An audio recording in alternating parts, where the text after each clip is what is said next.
Hello everyone, today I'm going to be reading book 14 of a New York Times best-selling series, Wings of Fire, The Dangerous Gift.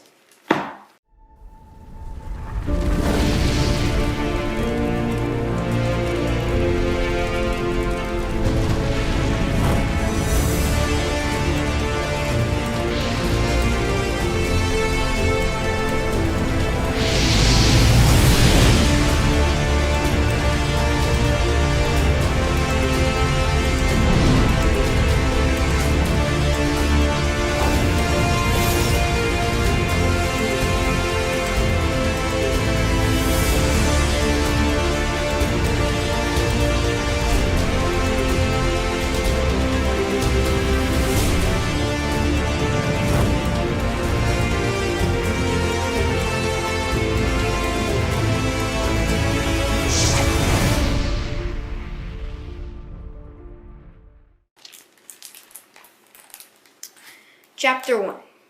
The youngest queen in the history of the Ice Kingdom was going to be the very best queen of the Ice Wings ever. Ever. The best. She was going to keep all her dragons safe. They were all going to be healthy and safe from, and no one was going to die from any more evil magic plagues like the one that killed the previous queen. No one. Not on her watch. Queen Snowfall had a plan. Or at least, she had a firm death grip on an idea that was kind of like a plan. The plan was, stay away from other dragons. No more getting involved in the other tribe's stupid wars. No more summits with queens who talked down to her or eyed her as if she might be the one to start the next war. No more interactions with the Nightwings ever. None of the intertribal peace talk, empathy-building circle nonsense. Icewings were a great tribe. They didn't need any other tribes.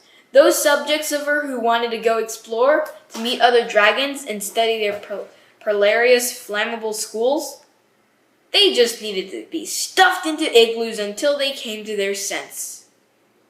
Her council had talked into letting a few Icewings go to Jade Mountain Academy. For now, instead of using her excellent igloo plan. There had been so much alarming enthusiasm for the idea of connecting with other tribes. Why, was her question. How could anyone even want to be around strange dragons after what happened to their tribe? She was hoping the students they'd sent would come back with stories about how terrible the academy was. And that by then, all of the other curious Nightwings would have forgotten about ever wanting to leave. No, in Snowfall's vision of her reign, all the Ice Wings would stay in the kingdom, where she could keep an eye on them. Other dragons would stay out of the kingdom, and there would be no more dealing with tribes that weren't them. It was a good plan. A straightforward plan. A nice, safe, brilliant plan. Except for the problems. Problems like queens who kept sending her messages about alliances and trade and building more schools like Jade Mountain Academy. Problems like the Icewings on her own council who wanted to meet with the Nightwings and try to build a bridge over centuries of violence and hatred after the blast of magic empathy that had ended their last battle. Problems like not knowing exactly where everyone was and having to wonder whether the missing dragons in question had left the Ice Kingdom or were still lurking around somewhere. Most urgent, though, was the problem of hundreds of strange dragons apparently flying towards her shores at that very moment. You're sure they're not Nightwings? She demanded again. Her scout managed not to sigh, but she could tell he wanted to, which was very disrespectful. And maybe she should have had him punished. Wasn't that what a fierce, powerful, very best queen ever would do? No. Punish dragons for disobeying her, or thinking about disobeying her, or making faces that were trying to not make faces? No. I could see flashes of different colors from their scales, he repeated. I promise you, my queen. Mostly green, but many, many other colors as well. No black dragons. They're not nightwings. Snowfall paced from one corner of the balcony to another.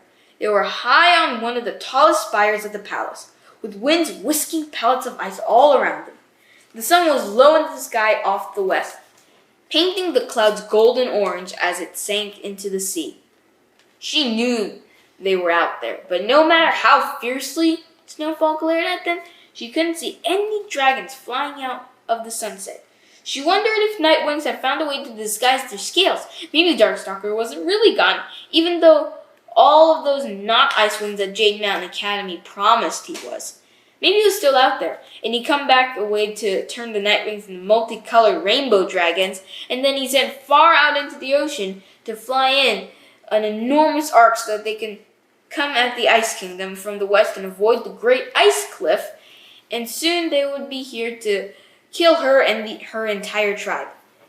This was not far-fetched freaking out. This was completely reasonable, justified freaking out. No. Her scout was looking at her if he thought she might be losing her mind, though. She had to put her queen face back on and act like if an invasion of alarming rainbow dragons was the sort of thing an excellent queen, such as herself, could easily handle. No problem. Well, if they're not Nightwings, what are they? She asked. He hesitated, and she answered her own questions. Rainwings? I mean Rainwings, of course. They're the only tribe with many colors, so perhaps with Sea Wings. Those can be green. It's probably a group of Rainwings and Sea Wings. Why would Rainwings and Sea Wings form an alliance to invade my kingdom from the west? Her brain screamed. Coral and Gloria betrayed me. They decided I'm too young to be a queen, and they're coming for my throne. Which was very unfair because Gloria is the same age as I am, and she's the queen of 2 tribes. Alright, probably Queen Gloria probably wasn't going to dispose Snowfall because of her age. See, her brain could figure that out, and so it was, espedo facto. Working perfectly reasonably, that meant all these other worries were entirely legitimate. Also, the Rainwing tribe hadn't invaded another kingdom in literally hundreds of years. They haven't even participated in the War of Sandwing Secession. All they wanted to do was to snooze around in the rainforest eating papayas. I want to eat papayas. They would be an utterly useless invasion force. If Glory did want to invade another kingdom, she'd have to do with her Nightwings, who liked attacking and stabbing and violence and lying and destroying things.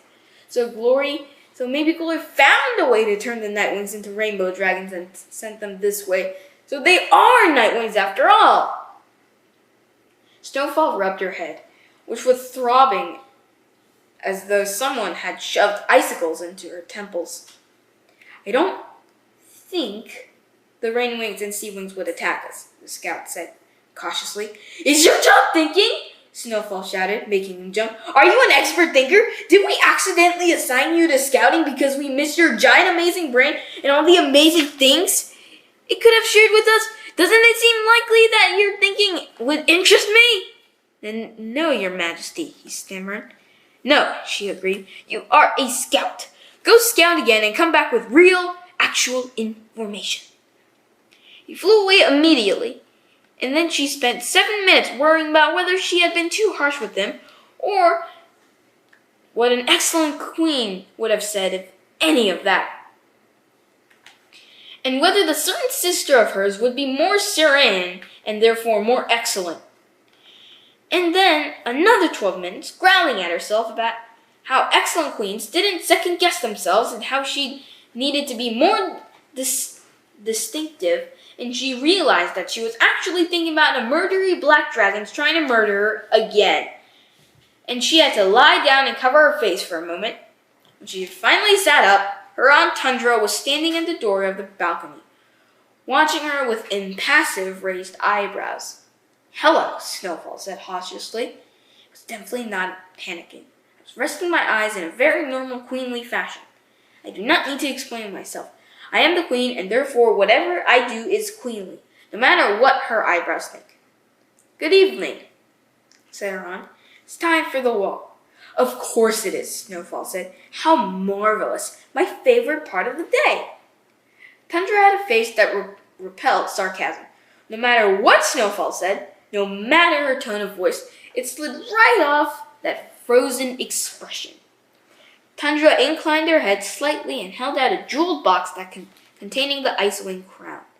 As a little dragonette princess, Snowfall had looked forward to wearing the crown her entire life. Diamonds, sparkles, power. Everything she'd always wanted. Until the moment it officially became hers, when it became clear that Queen Snowfall had to lose to get it. And now it was her least favorite thing in the world. Well, maybe Tundra's face was her least favorite thing in the world. But they usually came together, so she could hate them both simultaneously. Snowfall opened the box with an irritated sigh and lifted out a glittering diamond-encrusted monastery. Spiraling spikes like icicles jutted up into the air around a cluster of crystalline jewels and twisted silver arches. It weighed as much as a small polar bear and made her neck hurt the moment she put it on. But she couldn't let Tundra see that. She tipped her chin over and flared her wings to usher her aunt ahead of her. "Everyone says the war is over. Everyone says Darkstalker is gone. Everyone says the Nightwings won't attack us again. But everyone could be wrong. The Nightwings can't be trusted. They want me dead. They want all of us dead. If I could find a way to wipe them all out first, I should." Tundra's necklace of skywing teeth clicked noisily as they strode through the palace. Snowfall pressed her talons to her eyes for a moment, trying to drive the headache away. Being the queen, turned out, was like living inside a snowstorm that never ended. She tried so hard to start all the day new, with a list of a plan and energy. She'd get so much done. Each new problem was mere snowflake. She could tackle them one by one, little sparkly, quickly melting problems. Except the snowflakes piled up faster than she could fly. Sparkles on fluff, on ice, on cold, on heavy, wet layers of slush and freezing clumps, and by the night she was buried far below them. And then, every night, when it seemed all too much, her Aunt Tundra would appear with her cold marble face, and that meant it was time for the wall. According to ancient tradition of the tribe, every night the Queen of the Icewings had to consider the wall that listed every important dragon in the tribe, and she had to adjust the ranking of all the dragons in her articity. Every night. Whose idea was this? Snowfall has always considered the wall, knowing as the gift of order to be one of the best magic things in the kingdom. She used to wake up before the sun and soar down the country yard to see her name was each morning. She loved watching the word Snowfall climb higher and higher as she worked and trained and studied until she was at the very top of the dragonette side of rankings. And there it stayed, moon after moon, apart from unfortunate blips where her cousins messed everything up for a few days. But then winter was gone, and Hailstorm moved over to the adult wall, and Snowfall was in her proper place at the top again. And it was excellent to look at. "Best dragonette in the whole kingdom," the wall assured her, morning after morning. "You're doing great. Even your mother thinks so. She put you right here at the top because she sees how undeniably great you are." Sometimes it felt like a secret message from Queen Glacier, like, "Don't worry, I remember you. Even though we haven't been in the same room in a while, I'm quite pleased I have a daughter like you. I appreciate that you are not embarrassing me." It wasn't like that now. The wall did not tell Snowfall she was undeniably great anymore. It said, "Well," and "make some decisions and stop dithering, and a good queen would have no trouble with this. And what happened to being the best queen ever? Why are you such a disaster?" No more message, unspoken or otherwise, from her mother. Now there was the word Snowfall was set apart, in her little own queen corner, off by itself. Now the task of reordering this ranking every night was her job. And Snowfall had begun to suspect the gift of order was less a gift and more an act of twisted revenge Some queen must have angered her anonymous somehow, and he or she has responded by crafting this torture device, perfectly designed to drive icing queens insane for the rest of time. Once upon a time, Snowfall had thought she would love this part of being queen, the fate of all the dragons in her own talons, the power to lift up those most loyal and knock down her enemies. But it didn't feel like that power. It felt like work, pinning her down like the weight of the crown. Icy rain drizzled down as Snowfall stared up at the wall of the rankings. The light globe floated over her shoulder and lit up the names in front of her. Behind her, 3 moon illuminated the snowy country yard. Silver, empty, cold, and wet, speckled with weird shadows from the light tree. Empty. Only 20 ice wings had died of the plague. Only, plus 13 more in the battle with the night wings. But since Snowfall became queen, the palace has felt as empty as the entire tribe has vanished into thin air the day Queen Glacier died. The entire tribe, that is, in addition to one sister who had actually vanished.